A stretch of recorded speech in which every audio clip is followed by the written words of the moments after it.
vamos falar sobre uma palavra chamada sabedoria. Que Deus abençoe cada um que está aí assistindo na sua casa, no seu trabalho, cada um que está online aí no nosso culto, que o Senhor o visite em nome de Jesus, porque a nossa semana ela nunca é igual a que passou, ela é sempre melhor, porque nós vamos nos aproximando e sendo tomados pelo poder do Espírito Santo. E vamos falar então sobre sabedoria. Eu quero dizer o seguinte: sabedoria, ela é personificada no livro de Provérbios. São muitos os versículos bíblicos que falam da sabedoria. No livro de Provérbios, ali a palavra sabedoria ela é materializada por comportamentos em que Salomão, na sua sabedoria, ele trouxe para que aquele povo entendesse o que é um comportamento fundamentado nessa estrutura. Mas a sabedoria, ela é centrada em uma pessoa. E eu quero, se o irmão puder pôr para mim, 1 Coríntios capítulo 1, versículo 30. Nós vamos ver aqui a primeira condição que Deus ele estabelece nesse viés do que nós veremos hoje. 1 Coríntios capítulo 1, versículo 30. Diz assim, eu já vou lendo: mas vós sois dele, de Deus, e porém, por iniciativa de Deus, dele, que vocês estão em Cristo Jesus. E aí ele faz uma conexão ali, que vocês estão em Cristo Jesus, o qual, então está se referindo ao Cristo Jesus, se tornou sabedoria de Deus para nós, isto é, justiça, santidade e redenção. E lá no livro de Colossenses capítulo 2, versículo 2 e 3, então Colossenses, pastor César, capítulo 2, versículos 2 e 3, ele diz assim: esforço-me para que eles sejam fortalecidos em seus corações, estejam unidos em amor e alcancem toda a riqueza do pleno entendimento, a fim de conhecerem plenamente o mistério de Deus. O mistério de Deus, a saber, então ele diz assim, conhecer plenamente o mistério. Quem é o mistério de Deus? A saber, Jesus Cristo. E lá no 3, nele estão escondidos todos os tesouros da sabedoria e do conhecimento.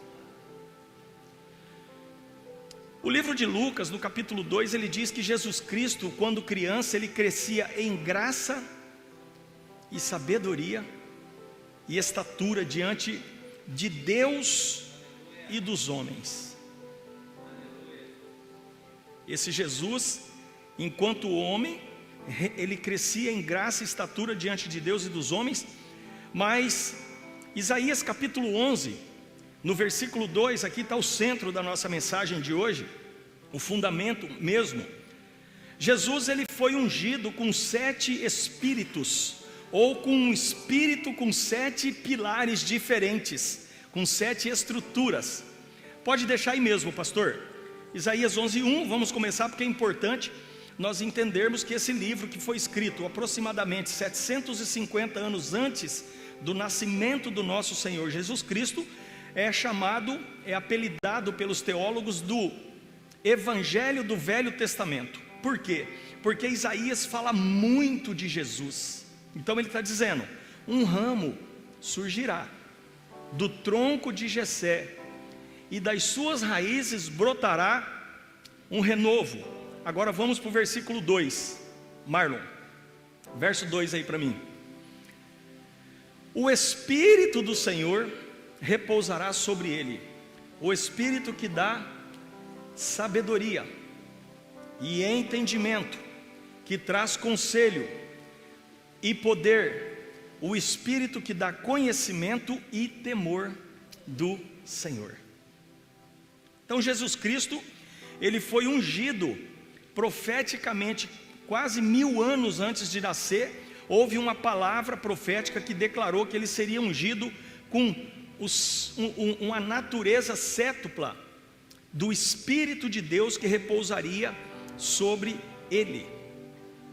Quando nós estudamos a história de Jesus, a genealogia de Jesus, e quando nós estudamos a biografia de Jesus, que vem muito bem detalhada e descrita nos evangelhos sinóticos de Mateus, Marcos e Lucas, nós vamos vendo que há uma dessemelhança entre a sabedoria de Deus e a sabedoria humana. Porque a sabedoria humana, ela é baseada numa capacidade intelectiva do homem, associar a sua memória com a capacidade de percepção, com aquilo que ele vê, com aquilo que os seus sentidos percebem.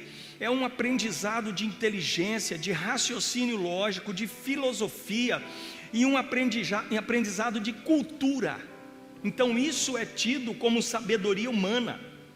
Por isso que quando nós olhamos para a Grécia, nós vemos ali grandes pensadores, grandes filósofos, porque os gregos, eles buscavam isso. Vamos ver em 1 Coríntios, lá tem Sócrates, tem Aristóteles, tem Platão. 1 Coríntios, capítulo 1, versículo 22. A Bíblia, meus amados, ela é um livro riquíssimo.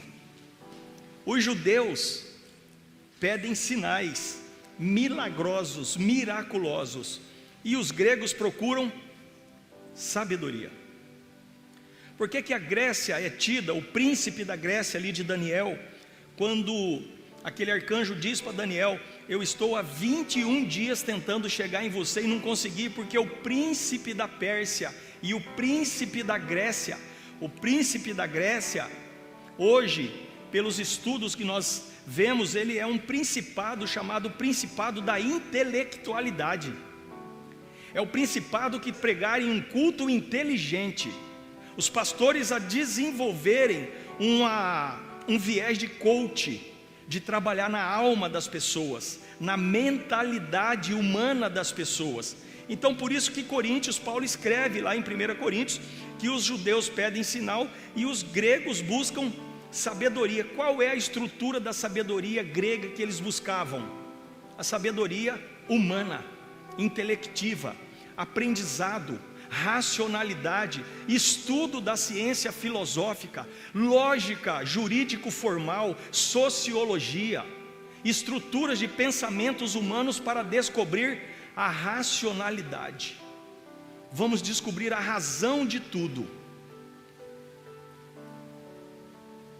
Tem um poeta chamado Píndaro, que é lá do ano 450, ele, num certo momento filosófico, ele escreveu assim: homem, torna-te o que és. E é uma frase filosófica, poética, mas ela tem um fundo de verdade teológico muito profundo, porque o que nós estamos fazendo aqui é retornando aquilo que nós éramos. Nós estamos aqui para voltar para a nossa origem, porque o céu não é o nosso destino, o céu é a nossa origem, para lá nós vamos voltar. O que o Senhor quer é que nós voltemos a um relacionamento com Ele.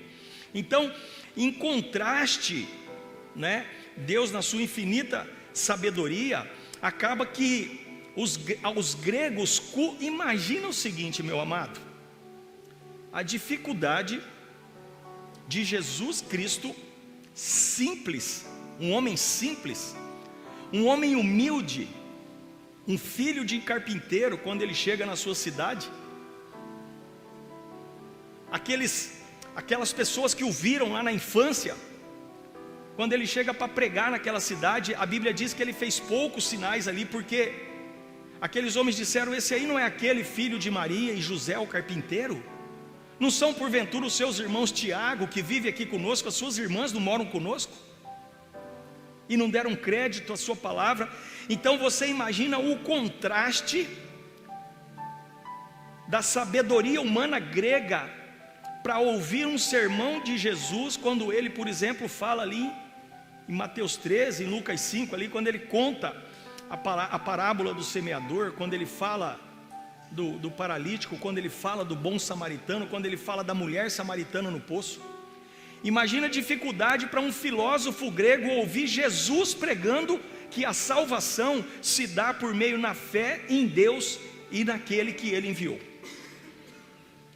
Aí os filósofos, cheios de sabedoria humana, cheios de discursos de lógica, premissa maior, premissa menor, resultado, análise fundamental do dispositivo gramatical, os caras estão estudando profundamente o vernáculo grego. De repente Jesus fala: olha, você, para ser salvo, você tem que crer que eu fui enviado pelo Pai, você tem que crer em Deus como que Ele tivesse me enviado, você tem que crer que eu vou fazer uma obra na cruz, eu vou morrer por você, e quando o meu sangue cair na terra, Deus vai poder enviar a remissão do teu pecado, e Ele vai poder te condicionar a uma vida de eternidade em comunhão com Ele, e você será o povo dEle, e Ele será o teu Deus. Que dificuldade das pessoas crerem, era impossível que eles crescem nisso. Por isso que Paulo, em 1 Coríntios 1, logo no versículo seguinte, no 23, olha o que ele diz: os judeus pedem sinais, os gregos buscam sabedoria.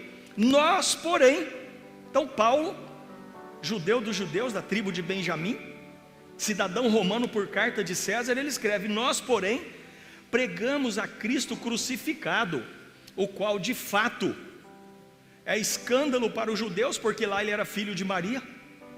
O filho de José e Maria não poderia ser um Deus. Para os judeus não. Por isso que a Bíblia diz que ele veio para os seus, mas os seus o rejeitaram. E para os gregos era loucura. Ali, essa versão está dizendo gentios, na versão Almeida diz para os gregos, é loucura. Porque como é que pode um grego doutor, estudioso, acreditar num filho de um carpinteiro que diz que o evangelho é você amar Deus sobre todas as coisas e o teu próximo como a si mesmo? Esse é o maior mandamento. Aonde fica a filosofia?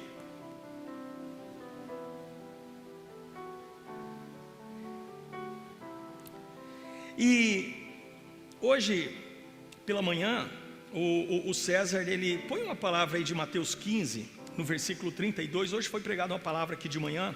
O pastor César, ele ministrou sobre essa parábola que Jesus, com os pães e peixes, alimentou uma multidão de 4.000 homens, fora mulheres e crianças. Mas eu estava meditando sobre a palavra de hoje à noite, e o Senhor trouxe no meu coração esse versículo que ele leu aqui em cima hoje pela manhã. Jesus chamou seus discípulos e disse: tenho compaixão desta multidão. Já faz 3 dias que eles estão comigo e nada têm para comer. Não quero mandá-los embora com fome, porque podem desfalecer no caminho. Aonde que está a sabedoria de Jesus nesse versículo? A sabedoria dele, que vem do Espírito de Deus que repousou sobre ele.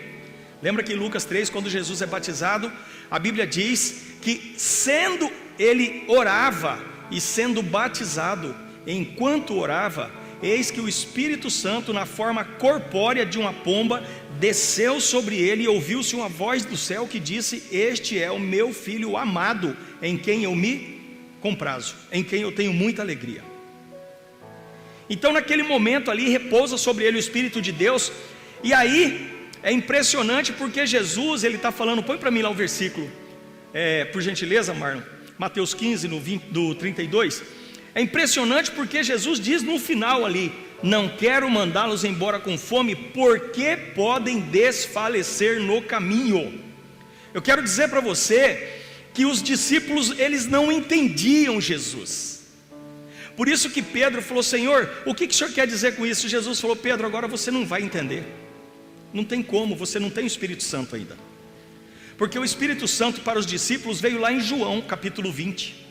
Para a igreja veio em Atos capítulo 2, que é o Pentecostes. A Bíblia diz que enquanto eles oravam, estavam todos assentados, ouviu-se o barulho de um vento impetuoso, e vieram naquele lugar línguas como que de fogo partidas ao meio, e vieram sobre eles, e eles começaram a falar línguas estranhas. Aliás, novas línguas. Lá em Atos desceu o Espírito Santo para a igreja, mas os discípulos recebem o Espírito Santo em João capítulo 20, quando eles estão chorando dentro de uma sala fechada, que não tinha janela, a porta estava trancada. Jesus aparece ali dentro para eles, e Jesus diz assim 2 vezes: paz seja convosco. E a Bíblia diz: e Jesus, soprando sobre eles, disse: recebais o Espírito. Então eles não entendiam, porque aqui o que Jesus quis dizer com esse versículo, na parte final do versículo, Jesus não quis simplesmente dar alimento, pão para aquele povo somente saciasse a sede. Jesus ali estava sendo profeta. Ele estava dizendo: não quero mandá-los embora com fome, porque podem desfalecer no caminho. Jesus estava fazendo uma remissão a João capítulo 6, põe para mim aí, Marlon, verso 51. Jesus estava dizendo: eu preciso dar um alimento para esse povo, que não é o alimento só que mata a fome, é o alimento que vai conceder com que eles persigam no caminho. Não, versículo 51, capítulo 6, Mateus 6, 51. É João, aliás, João 6, 51. Olha o que ele diz lá. Jesus estava sendo profeta, ele atraiu para si, naquele momento que ele alimenta aquela multidão, uma profecia: eu sou o pão vivo que desceu do céu, e se alguém comer deste pão viverá para sempre. Este pão é a minha carne, que eu darei pela vida do mundo. Jesus estava dizendo para os discípulos: eu não posso mandar essa multidão, se eu saciar só a fome dessa multidão, amanhã essa multidão terá fome novamente. Então eu não quero só saciar a fome, eu quero que eles não desfaleçam no caminho. Jesus estava sendo profeta, ele estava falando do plano de salvação, ele estava simbolizando com a sabedoria que ele recebeu de Deus, que nós como igreja, e como discípulos de Jesus, e como despenseiros da palavra de Deus, como ministrantes do Evangelho, como pregadores do reino, nós temos que dar pão para as pessoas, para que elas não desfaleçam pelo caminho. E quando a gente lembra da palavra caminho, em Atos 8 a Bíblia diz que pela primeira vez eles foram chamados de cristãos, e ali em Atos 14, 16 dizia: aqueles lá são aqueles do caminho, porque Jesus era chamado de o caminho. João 14, 6, eu sou o caminho. E Jesus quis dizer: eu preciso dar um alimento. É por isso que quando Jesus se impõe para seus discípulos para dar alimento para o povo, ele não vai levar o alimento, ele chama os discípulos, ele está dando uma conotação para os discípulos: olha, você, meu discípulo, dá alimento para esse povo. Mas Senhor, nós não temos nada. E nós ouvimos hoje de manhã, o culto de manhã falou conosco assim: o que você tem? Eu não tenho uma cesta básica para dar, mas você tem 1 litro de óleo. O que você tem? Deus não quer que você conquiste para Ele usar, Deus quer usar o que você tem. Você não tem uma voz para na madrugada acordar e interceder por alguém? Você não tem um joelho para se dobrar e dizer à noite: Senhor, eu quero me ajoelhar aqui porque eu quero declarar minha humildade diante do Senhor. Você não tem um WhatsApp para mandar uma mensagem para alguém e dizer: olha, eu quero dizer que eu estou orando por você aqui, eu quero dizer que eu amo a tua vida. Você não tem uma palavra de conforto? O que você tem? Então Jesus ali, nessa estrutura que ele traz de Mateus, ele não estava dizendo que ele pediu para os discípulos levarem pão simplesmente para saciar a fome. O que Jesus quis dizer foi o seguinte: escute vocês, discípulos, vocês têm que matar a fome desse povo, porque a igreja, ela precisa ser uma igreja que mata a fome das pessoas. A igreja não pode usar o dinheiro dela para o pastor viajar para Israel com o dinheiro da igreja e dizer: não, eu preciso ir na Terra Santa. A igreja precisa saciar a fome, porque Jesus o tempo todo ele fala: vocês precisam cuidar dos necessitados. Mas mais do que isso, Porque tem muitas estruturas na terra que matam a fome do povo, mas fazer com que não desfaleçam pelo caminho, é só a igreja que pode fazer. Porque só a igreja tem o pão vivo que desceu do céu. É só nós que temos. É só nós que temos palavra de vida eterna. É só nós que temos um fundamento que é a Bíblia, que nós não saímos dele. Eu não me baseio nas minhas emoções, nas minhas estruturas de alma. Não, eu me baseio na palavra de Deus. E Tiago, capítulo 1, versículo 5, porque às vezes nós olhamos para as pessoas, e aí a gente fala, nossa, como que esse cara prega, como que ele conhece Bíblia, como que ele... Meu irmão, quero dizer que o Espírito Santo que me capacitou está habitando dentro de você. Você só precisa ter a ousadia de falar.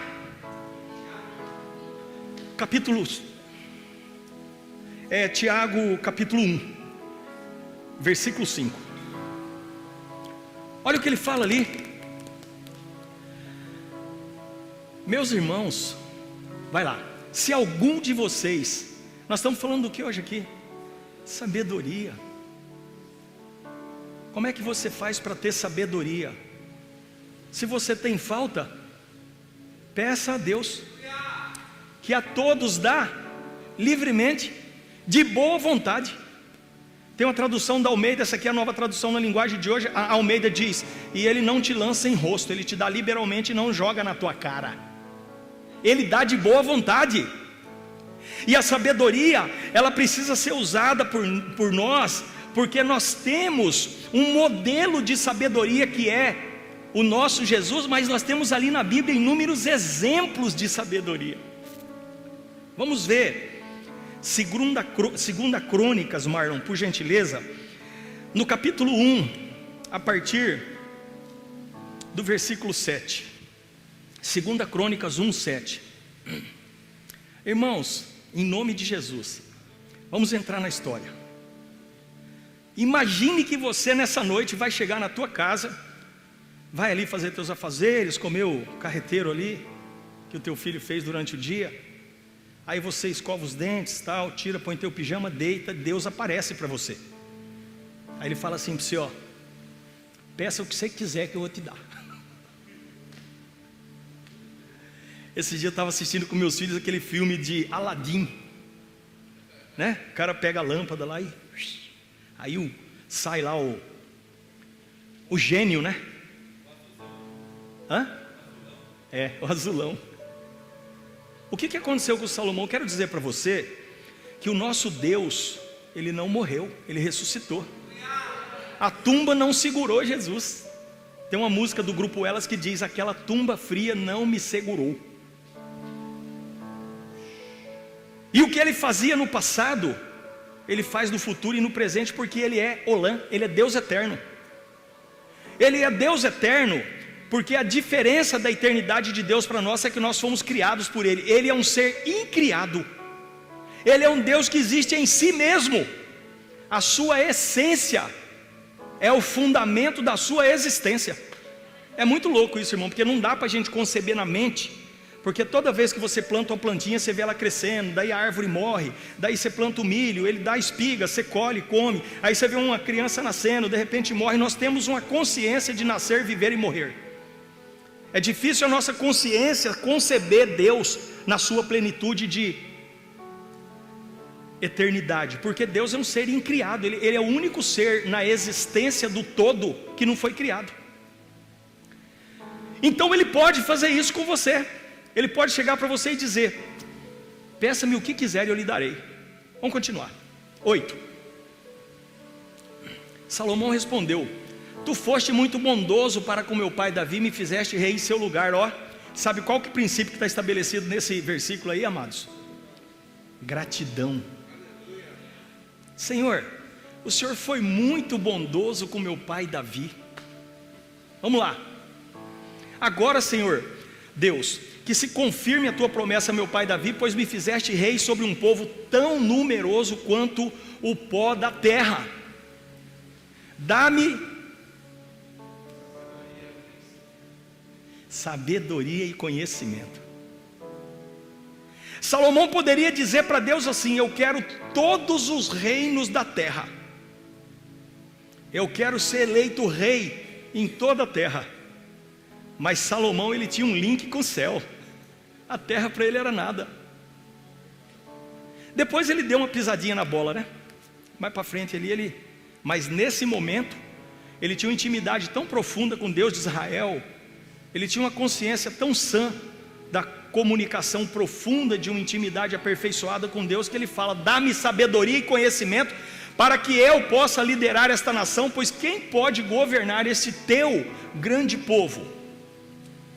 Deus disse a Salomão: já que este é o desejo do seu coração, e você não pediu riquezas, nem bens, nem honra, nem a morte dos seus inimigos, nem vida longa, mas sabedoria e conhecimento para governar o meu povo, sobre o qual fiz rei. No 12, você receberá o que pediu, mas também lhe darei riquezas, bens e honra, como nenhum rei antes de você teve e nenhum depois de você terá. Ah não, cara, eu tenho que ouvir um glória a Deus aí, não é possível. Pelo amor de Deus, irmãos, não houve na face da terra, na existência da humanidade, em toda a história do homem, ninguém mais poderoso do que esse rei Salomão. Não houve e não haverá, porque Deus o disse. Jesus amado, meu Deus, que estrutura maravilhosa, que estrutura linda. Então o Senhor, Ele dá sabedoria para conduzir todas as coisas. Jesus teve sabedoria naquela hora ali de Mateus 15:32 para dizer: vamos dar pão para esse povo, que eu não quero ver esse povo com fome, senão eles vão sair daqui com fome e vão desfalecer pelo caminho. O que o Jesus quis dizer é o seguinte: vamos entregar o pão da terra, mas vamos entregar o pão do céu para esse povo, porque eles vão passar por agruras, por perseguições, por provações, virão tempestades, ventos, enchentes, chuvas na casa deles. Eu preciso firmá-los na rocha, eles precisam comer um alimento sólido, eles têm que comer o pão vivo que desceu do céu, para eles não desfalecer no caminho. Quantas pessoas a gente vê desfalecendo no caminho? João 14:6. Quantas pessoas a gente vê, hoje eu fiz um ato profético aqui nesse degrau, quantas pessoas a gente vê andando com Jesus, no caminho que é Jesus, e de repente eles mudam o ritmo deles, eles querem um paralelo, eles querem um caminho lateral, um caminho marginal. Mas eu vou dizer para você uma coisa: estreita é a porta que leva à salvação. O caminho marginal, ele não vai te levar, você vai ter que voltar, você vai ter que comer da carne dele. Ele fala: quem não comer da minha carne, quem não beber do meu sangue, não tem parte comigo. Então Jesus ali naquele momento, ele foi profeta. Ele foi profeta, e aí Tiago, no capítulo 5, ele diz: olha, se você não tem sabedoria, peça a Deus que Ele te dá de boa vontade. Tem uma tradução que diz: Ele te dá gratuitamente. E a sabedoria, ela vem para a nossa vida com conhecimento. O conhecimento é a palavra, é a leitura da palavra que te traz conhecimento. As tuas ações baseadas e as tuas reações baseadas no conhecimento vai te dar sabedoria. Agora, para que você quer sabedoria? Primeiro, Lucas 15:17. A sabedoria, ela precisa, caindo em si, ele disse: quantos empregados de meu pai têm comida de sobra e eu aqui morrendo de fome? A gente vê o faminto morrendo de fome. Esse capítulo bíblico está falando ali do filho pródigo. O filho pródigo que tinha raízes, mas não tinha asas. Quando voou, perdeu a raiz. Gastou todo o dinheiro na vida boa e de repente ficou comendo lá junto com os porcos de um lugar que ele trabalhava. E ele falou: quantos empregados do meu pai têm comida e eu aqui comendo isso? A sabedoria, ela precisa ser entregue para você levar alimento para quem tem fome da palavra. Nós estamos num período de pandemia que as pessoas estão famintas pela palavra. E nós, dotados do conhecimento de Deus, não podemos levar qualquer pão. Meu sogro e minha sogra moram na chácara. Quando eles ligam para Débora: filha, traz pão. É exigente, rapaz, eles querem pão lá da padaria do Carandá. Eles não querem pão de outro lugar não. Por quê? Porque o pão de lá é diferenciado. A farinha deles é importada, é mais caro, a qualidade é melhor. E você que toma conhecimento da palavra de Deus, qual é o pão que você tem pregado? Qual é o pão que você tem levado para o necessitado de fome da palavra? Nós temos negociado a palavra, levado qualquer pão, um pão sem fermento, um pão sem o sal, sem o açúcar, sem o ovo. Qual é o pão que nós temos levado? Então, para que você leve o pão vivo que caiu do céu, que desceu do céu, para que as pessoas sejam saciadas e elas não desfaleçam no caminho, tem que ser um pão de qualidade. E se você não sabe levar esse pão, vai lá para Tiago 5:1. Se você não tem sabedoria, peça a Deus que Ele vai te dar. 1 Coríntios 1, versículo 30. Essa sabedoria que Deus te dá, ela é para ser compartilhada. É porém por iniciativa dele que vocês estão em Cristo Jesus, o qual se tornou sabedoria de Deus para nós, isto é, justiça, santidade e redenção. Essa sabedoria que nós temos é para ser compartilhada com pessoas ignorantes. Presta atenção numa coisa. Quando eu falo ignorante, eu não estou dizendo da pessoa inculta que nunca estudou, não. Eu estou falando que todos nós tem muitas áreas da nossa vida que nós somos ignorantes. Eu não sei, por exemplo, fazer uma cirurgia de cálculo renal. Aliás, eu não sei fazer cirurgia nem para tirar a unha de uma pessoa. Eu não sou médico. Então, na área da medicina, eu sou totalmente ignorante. Aqui nós estamos tratando das coisas do reino. A igreja não pode ser ignorante quanto ao pão vivo que desceu do céu, a palavra de Deus. A igreja precisa ter uma palavra, porque a Bíblia diz: quando alguém perguntar o motivo da tua vida alegre e feliz, responda com mansidão, mas seja pronto em responder. Como é que você vai ser pronto em responder se você não tem conhecimento da palavra? É por isso que o discipulado é importante. Mateus 11, versículo 28. A sabedoria, ela precisa estar na sua vida para levar para o cansado e sobrecarregado alívio. Venham a mim todos os que estão cansados e sobrecarregados, e eu os aliviarei, e eu lhes darei descanso. Por que você, para aliviar a carga de quem está cansado, você precisa de sabedoria? Porque tem pessoas que estão carregando carga que não é para você ajudar. Porque nós temos pilares de momentos na nossa vida de conversão diária com Deus, na nossa vida de crescimento com Deus. Tem pessoas que estão sofrendo problemas porque são carnais. E a carnalidade, não adianta você orar por ela, você tem que orar para que a pessoa se arrependa, abandone aquela vida de carnalidade, entre na segunda estrutura, que essa estrutura vai ser a fase da colheita, porque não erreis, Gálatas 6,7, aquilo que o homem plantou, ele certamente colherá. Então virá a fase da colheita, ele abandonou a carnalidade. A Bíblia diz que quem planta na carne colhe corrupção, mas quem planta no Espírito colhe vida eterna. Então a pessoa abandona a carnalidade, ela começa a plantar no Espírito, ela começa a se envolver com Deus. Lá na frente vai ter a colheita dos frutos do Espírito, que a Bíblia diz que quem planta no Espírito colhe vida eterna. Mas, enquanto o pasto verdejante e as águas tranquilas do Salmo 23 não chegar, ela vai ter que colher o que ela plantou. Então não adianta você querer aliviar a colheita dela, você tem que estar com ela na colheita. Acompanhe ela, anime ela, ore por ela, mostre o pasto verdejante lá na frente. Então nós precisamos entender que para dar descanso para as pessoas, não é você chegar e falar: não, meu irmão, está aqui o dinheiro, não, está aqui a cesta básica. Espera aí, o pastor Samir, ele não sai distribuindo cesta básica pela loteria esportiva.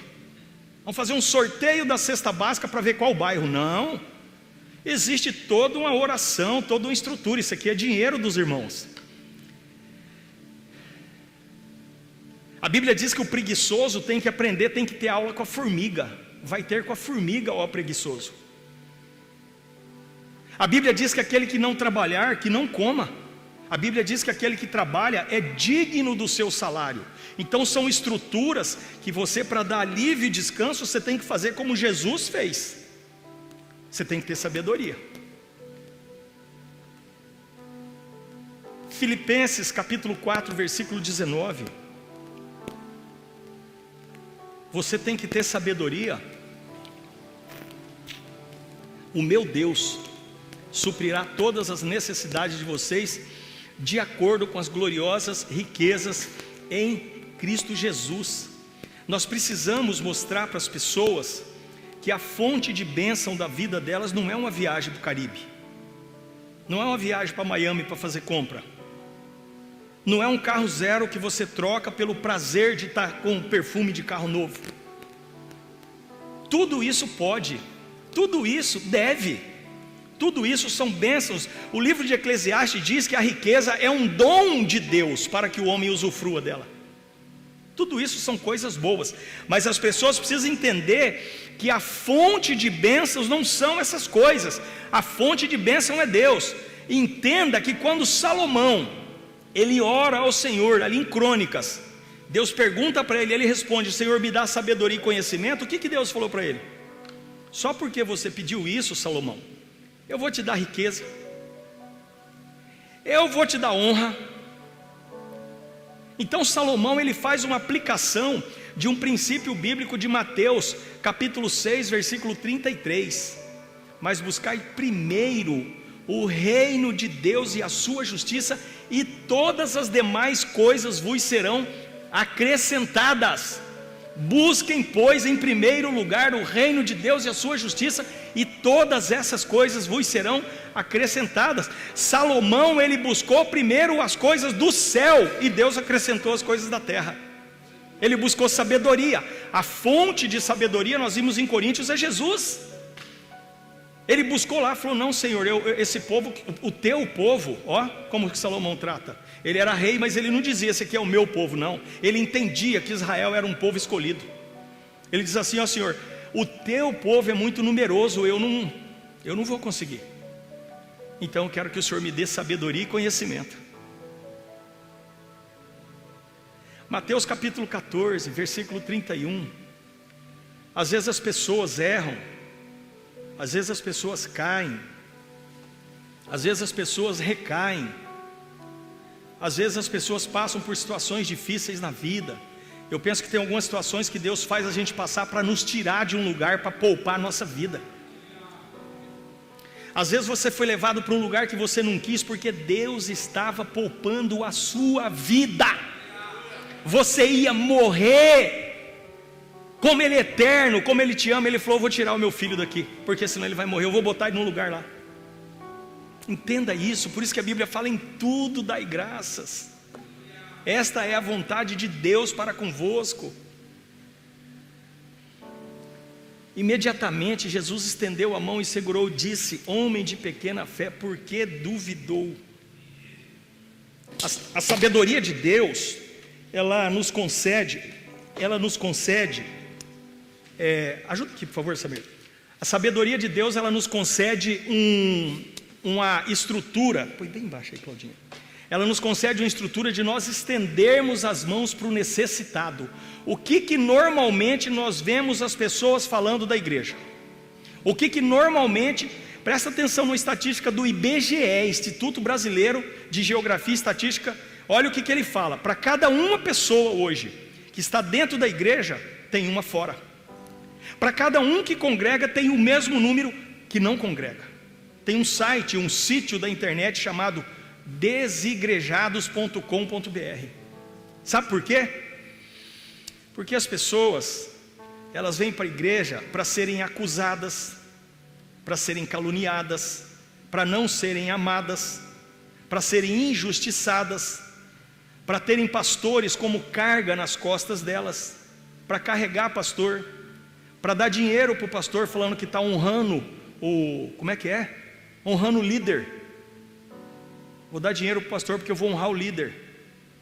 As pessoas estão enojadas de igreja evangélica. Elas não suportam falar em crente. Eu, quando não era crente, eu tinha pavor de crente. Eu não suportava chegar perto de crente. Porque as pessoas não conseguem entender que hoje só tem um mandamento para a igreja. Só um. No Velho Testamento tinha quase 700 mandamentos. No Pentateuco ali, Levítico, Números, Êxodo, Deuteronômio, quase 700 mandamentos. A igreja só tem um, Samir: amar a Deus sobre todas as coisas, com toda a tua força, com toda a tua mente, com todo o teu coração e com toda a tua alma. E outro mandamento que Jesus fala: semelhantemente a este, ama o teu próximo como a ti mesmo. Então a igreja, ela precisa do espírito de sabedoria, para ela não ser uma igreja acusativa, porque o termo grego, diabolos, ou diabo, é um termo grego que significa acusador, é o sinônimo desse termo. Agora, eu vejo muitas pessoas que estão na igreja que estão fazendo o serviço do diabo, está deixando o diabo desempregado, mais um desempregado na pandemia, o diabo, porque a igreja está ocupando o lugar dele. Então as pessoas precisam vir aqui para receber um abraço, para receber uma mão estendida quando ela estiver afundando, para você puxar ela para o seu nível, para você trazer a pessoa para o seu nível. Ah, mas ele me acusou, ele falou mal. Eu não quero nem saber, eu vou estender a mão e ponto final. Eu sou dirigido pelo Espírito Santo, eu sou governado pelo Espírito Santo. Eu comi do pão vivo que desceu do céu. Eu não vou desfalecer no caminho. Eu não vou deixar, como Jesus falou. A Bíblia diz que Jesus não deixou que a cruz lá em Coríntios impedisse o seu propósito. A cruz não segurou Jesus, ele cumpriu a missão. Então eu também vou cumprir a minha missão global, eu vou cumprir o meu propósito eterno que Deus tem comigo. Eu vou crucificar a minha carne na cruz, porque eu tenho sabedoria. Porque a Bíblia diz que depois que ele foi crucificado e morto, que ele ressuscitou, ele ascendeu e assentou-se à direita de Deus. Sabe o que significa isso, pastor? Sentar-se à direita. Tem aqui um coronel do exército, ele pode falar disso. Quando você está andando com alguém de patente superior, no regime militar, aquele que tem uma patente superior sempre vai do lado direito. Então quando você passa por dois homens fardados andando na rua ou dentro de uma caserna militar, você quer saber quem é que comanda ali, é só ver o que está à direita. Por isso que a Bíblia diz, de novo estou estragando um negócio aqui. Por isso que a Bíblia diz que Jesus assentou-se à direita de Deus, porque ele foi colocado numa posição de honra, porque ele suportou a cruz. Então suporta a tua cruz, meu irmão, suporta, porque depois que passar desse nível de cruz, você vai chegar num nível de honra, você vai se assentar à direita, você vai ser o mais antigão, você vai estar à direita. Isaías 55, do 1 ao 3, vamos terminar, se Deus quiser agora. Isaías 55. Venham todos vocês que estão com sede, venham às águas. Ó o evangelista do Velho Testamento aí, ó, Isaías. Isaías tinha que ser um dos 12, pô. Venham todos vocês que estão com sede, venham às águas. E vocês que não possuem dinheiro algum, venham, comprem. Como é que você vai comprar sem dinheiro, irmão? Fala para mim aí. O mundo não te vende sem dinheiro, mas o pão vivo que desceu do céu você compra sem dinheiro.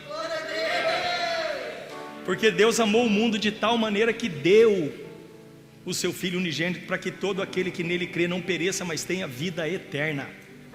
Então você que não tem dinheiro, venha e compre e comam. Venham, compre vinho e leite sem dinheiro e sem custo. Vamos no 2. Porque gastar dinheiro naquilo que não é pão, e seu trabalho naquilo que não satisfaz? Escutem-me e comam o que é bom, e a alma de vocês se deliciará na mais fina refeição. Deem ouvidos e venham a mim, ouçam-me para que a sua alma viva. farei uma aliança eterna com vocês, minha fidelidade prometida a Davi. Quem é que está falando isso daí? É Isaías? Volta no 2 lá. 3. Deem ouvidos e venham a mim. É Isaías que está dando a salvação? Ou ele está falando do Messias? Ou ele está falando do prometido de Israel, o escolhido, o ungido de Deus? Para que a sua alma, farei uma aliança eterna. Então, na verdade, nós observamos que nós precisamos da sabedoria de Deus para que nós levemos o pão vivo que desceu do céu para as pessoas que estão procurando o pão vivo que desceu do céu. Amada igreja, ontem eu fiz uma visita com a Débora, e nós íamos fazer 2 visitas ontem, mas essa visita começou 2 e pouco da tarde, terminou quase 7 horas da noite. A gente não pôde sair daquele lugar. A gente não pôde sair daquele lugar porque o Senhor criou um ambiente ali naquela família. Criou um ambiente ali, e aí a gente começou a falar de tantas coisas, e o Espírito Santo foi nos tomando. Depois nós fomos orar, e nós fomos ensinar, e nós fomos meditar. Nós precisamos ouvir as pessoas estão sedentas de serem ouvidas. Amanhã à noite eu vou lá para o Esquadrão da Vida na Torre, toda segunda-feira eu estou lá das 9 à meia-noite, e quando eu estou ali, normalmente quem está comigo ali é o Patrick e o Marcos, um menino que está internado lá. Rapaz, aquele Marcos, ele tem uma sede de falar, ele tem um desejo. Eu chego lá, ele já me pega lá na entrada. Ô pastor, posso ir lá, né? Pastor, posso subir lá, né? Vamos embora, Marcão. E ele sobe, e ele fala, e ele tem fundamento, ele conhece Bíblia, ele está comendo Bíblia, e ele tem um monte de dúvida, e o Espírito Santo vai discernindo aquilo. E aí quando eu saio de lá, eu agradeço a Deus,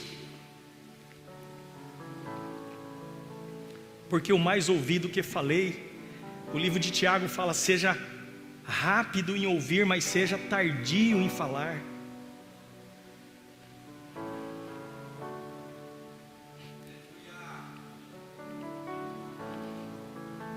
Consultório psicológico aumentando assustadoramente o nível de atendimento, o número de atendimentos, porque a igreja não para ouvir.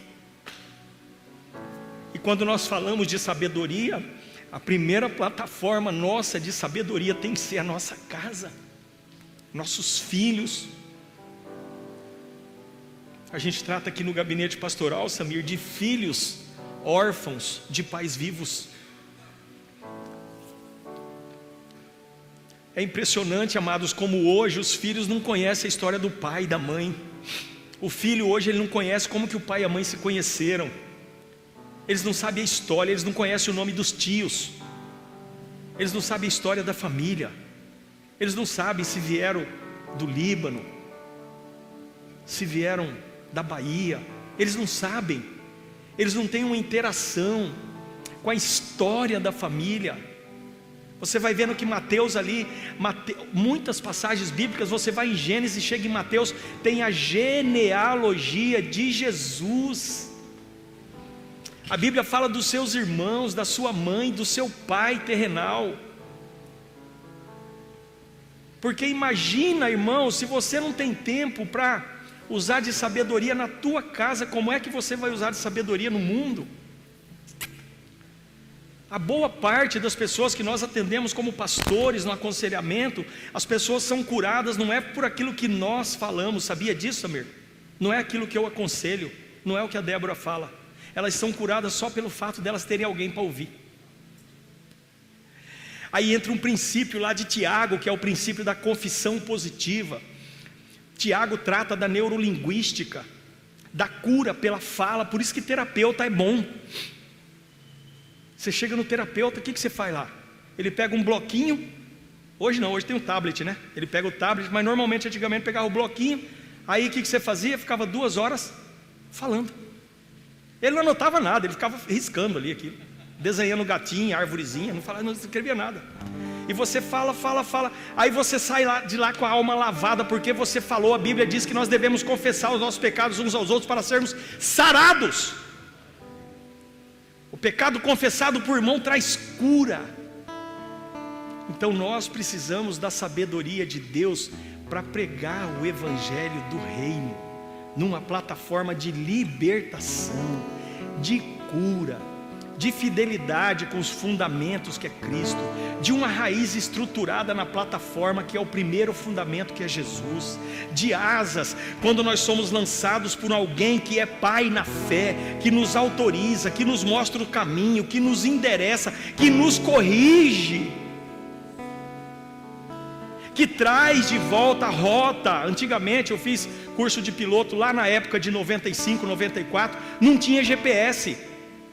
Aí você ia voar, você fazia um plano de voo baseado numa informação lá de Curitiba. Ele dizia, ó, o vento, ele está noroeste 9 graus, a força do vento está 27 km por hora. Aí você pegava um cálculo matemático, então você ia sair daqui para Jardim, você fazia um cálculo matemático, e você dava uma viradinha no avião contra o vento, assim, baseado num cálculo para o avião brigar com o vento para manter linha reta. Mas de repente, a gente não tinha experiência, saía da rota. Putz, era um desacerto, rapaz. Saiu da rota. Hoje não, hoje você põe o piloto automático, o GPS não sai nem 1 milímetro da rota. Mas antigamente não tinha. E o que a sabedoria de Deus faz conosco é nos colocar um GPS do céu, um GPS espiritual, que você está indo para o alvo que é Cristo, você passou pela porta, está no caminho, se convertendo, crescendo de fé em fé, amadurecendo, sendo convencido pelo Espírito, e quando você sai do caminho, o GPS de Deus fala, opa, volta aí, velho. Aí você cai, né? Você escorrega, dá uma recaída, o GPS de Deus fala, não, volta para o caminho. Isso se chama sabedoria de Deus. Nós precisamos da sabedoria de Deus. Mas nós vimos lá no começo que a sabedoria de Deus, ela é fundamentada em Jesus Cristo. Vamos adorar para encerrar? Você vai fazer um louvor aí, não vai? Vamos adorar? Eu vou orando aqui com vocês. Que Deus os abençoe poderosamente. Lembra de Tiago capítulo 5 verso 1. Peça para Deus que Ele vai te dar sabedoria essa semana.